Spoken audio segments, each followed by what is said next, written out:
Well, it looks like the day is finally here. The FTC has agreed to investigate loot boxes, and I kind of suspected this was going to happen after the report came out in the UK that childhood gambling was up something like 400%. But let's take a look at what just happened inside those government walls. Earlier this year at the confirmation hearing for most of you, I discussed the possibility of the FTC examining the issue of children in the video game space. Specifically, we discussed loot boxes, which allow in-game purchases with real currency for surprise winnings, and most of you agreed that this is an area that could use additional oversight by the FTC. Loot boxes are now endemic in the video game industry and are present in everything from casual smartphone games to the newest high-budget video game releases. Loot boxes will represent a $50 billion industry by the year 2022, according to the latest research estimates. Children may be particularly susceptible to engaging with these in-game purchases, which are often considered integral components of video games.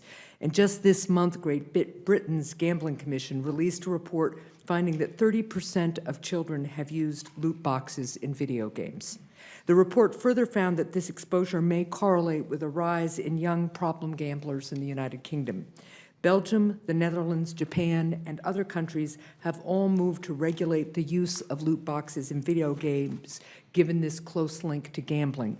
So given the seriousness of this issue, I think it is in fact time for the FTC to investigate these mechanisms to ensure that children are being adequately protected and to educate parents about potential addiction or other negative impacts of these games. Would you commit to undertaking this project and keeping this committee informed about it? Yes. Wow, no hesitation on that answer. Now, what does this mean? Well, certainly nothing in the government moves very quickly.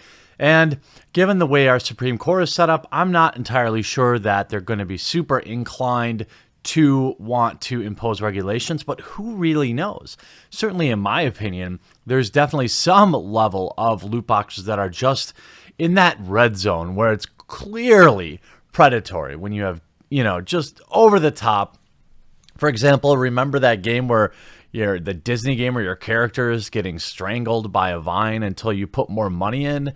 That, in my opinion, would be one of the easiest home runs to just remove from games in recent memory. Anyway, let's take a look at how people are covering this.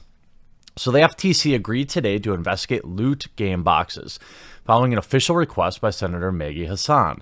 In Congressional Oversight Committee hearing earlier today, FTC Chairman Joe Simmons affirmed Senator Hassan's request that loot boxes be investigated. The exchange took place in Senate Commerce Subcommittee hearing that was mainly focused on data privacy issues, but which ranged into other territories.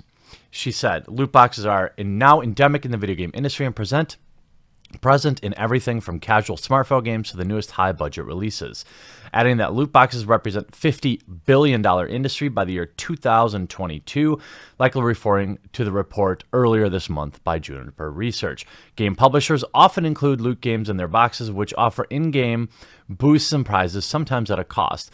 The practice has flourished in recent years, particularly following enormous success in games like FIFA series, but has also been met with consumer resistance in the past year.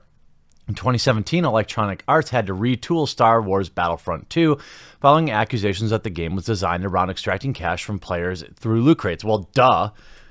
Hassan warned that children are particularly susceptible to loot boxes and that represent a close link to gambling. She pointed to moves in other countries, including Japan, Netherlands, and Belgium, to bring legislation to control the use of video game loot boxes. Last year, Representatives Chris Lee and Sean Quinlan held a news conference in Hawaii that assailed loot boxes for preying on children. That was right around the Battlefront 2 time, if I remember correctly. It's time for the FTC to investigate, and now there's an update. The ESA sent us the following statement. Loot boxes are one way that players can enhance the experience that video games offer. Contrary to assertions, loot boxes are not gambling. They have no real-world value. Players always receive something that enhances their experience, and they are entirely optional to purchase. They can enhance the experience of those who choose to use them, but have no impact on those who do not. Wow. Well, I would argue that Loot boxes absolutely have effect on people that choose not to use them. That's an absurd defense. The fact that they're not required to play the game is such a slippery, slimy statement. I don't even know where to begin. Yes, some games do loot boxes correctly, while other games make loot boxes, like Dungeon Keeper, for example, in the new mobile game, absolutely required to enjoy even the most basic functions of the game. So the idea that they're all non-gambling is absurd. Some certainly are, and you don't have to go very far to see them. Now, players do react negatively to just about any microtransactions built into games this year, and that's because we've become very defensive. We're very worried that games become pay to win, and if there were no regulation, certainly games would continue to head into that direction. Now, will anything happen from this? I don't know. It's hard to say. Certainly, I think investors in the open market will be watching this extraordinarily closely. Companies like EA that rely so strongly on microtransactions to affect their bottom line are going to be very nervous. Games that exist on their own in the $60 or $70 or $80 title range that get purchased for just being amazing games like Red Dead Redemption probably aren't too worried about it. Or, for example, Dragon Quest. There may be small microtransactions, but they don't appear to represent a very large portion of the income stream. What does this mean for the future? Well, I think at the very minimum, we can expect, if there's any regulation, even if there's any thoughts of regulation, we can expect to see game prices increase to offset that. That's unfortunate. We can also see probably some more moves to this always online monthly subscription to games becoming an issue. The season passes coming back. These are things that generate revenue for games industry that don't necessarily fall into the loot box. So if the loot boxes see any regulation, which I'm up in the air, and I'm curious what you have to think about it, is this all smoke and mirrors, or will the FTC actually put the hammer down? That's, I don't know, up in the air to me.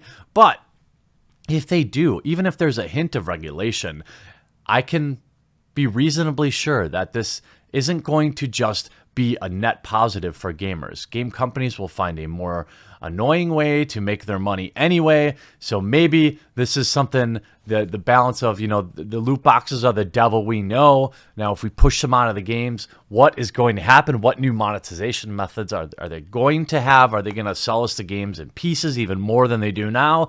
I don't know. But certainly some regulation in loot boxes seems like what the community wants. I'm just nervous about what any real strict rules from the government might bring us, what nasty thing it might bring us instead. I'm looking forward to hearing what you think in the comment section down below, and we'll talk to you again real soon.